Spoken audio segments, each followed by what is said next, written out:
Hi, Deb. Good morning. Hi, good morning. Th- Turn on the news on any given day and you're likely to see coverage of wild weather whipping through the country, from raging wildfires out west, tornadoes tearing through Tornado Alley, to hurricanes along our coast. Extreme weather events are on the rise. How can we be prepared for the worst weather ahead for 2019? Joining us now to talk about extreme weather and how to be prepared is national television meteorologist and author Bonnie Schneider. Bonnie, can you tell us why extreme weather events are on the rise?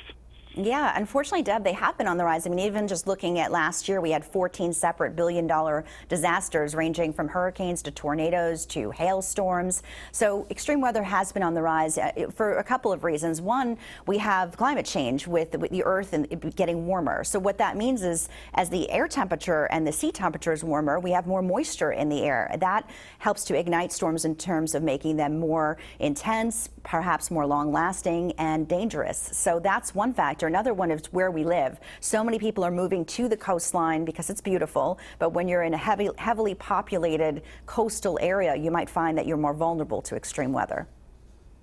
What can we expect to see more of?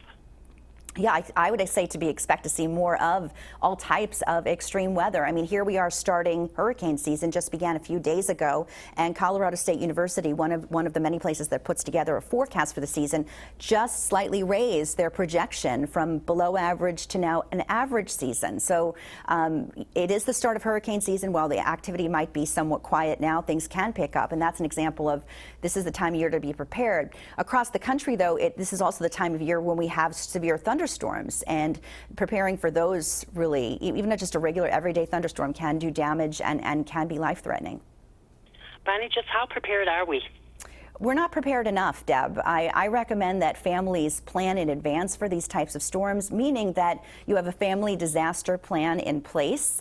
And that would mean that everybody at home, different generations living at home, make sure that everybody knows what to do in the event of an emergency if you had to evacuate, for example. And if you have a pet, how would you get your pet out? Where would you go? These are things that you could plan in advance, and I highly recommend that families do that. Make sure you have enough food and water for everybody in the family for at least 3 days, batteries, flashlights, some of the obvious things, first aid kit. Even though it's obvious, sometimes we forget, and we might think maybe we put it in a few years ago. Make sure everything is working, and you know where it is, and you can access it. Bonnie, how can people make sure they have the proper insurance coverage and will be protected if disaster strikes? Well, you know, Deb, there's a lot of different ways that people can do that. I highly recommend that people look into their insurance now before a storm hits. One of the tools that Esurance provides, for example, is the Coverage Counselor. It's a tool online that you just answer some questions, and it can help guide you to what you need, depending on where you live and your situation. Because if you wait, for example, till a hurricane watch is issued for your area, that's not the time to check your insurance, because you might not be able to get what you need, because there could be a freeze on any changes at that point because of an imminent storm. So preparing in advance and working with a company that's transparent, that's painless, that's easy just to deal with, and tech savvy, all important things.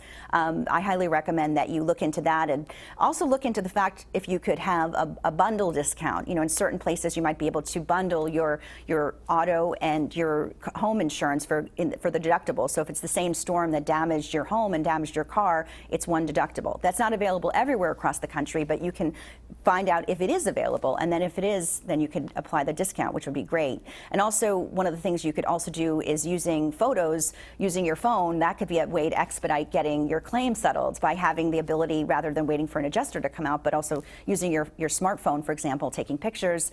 That's another thing you want to make sure your insurance company provides. Bonnie, how can technology help us better prepare for these disasters and deal with the aftermath?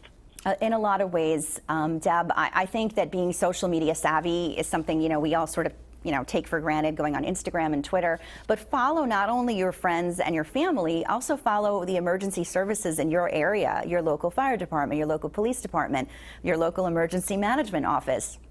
They may be posting alerts on social media, and you could get them even faster.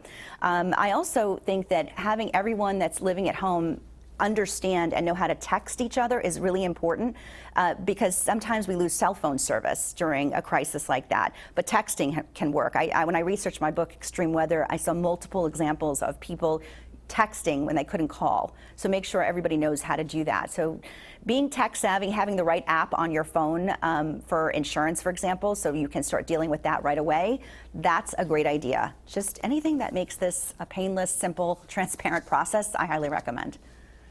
Where can our viewers go for more information? Oh, well, they can go for more information to their website, esurance.com/disasterprep. Bonnie, I'd like to thank you for taking the time this morning to talk with us. Have Sure. a good day.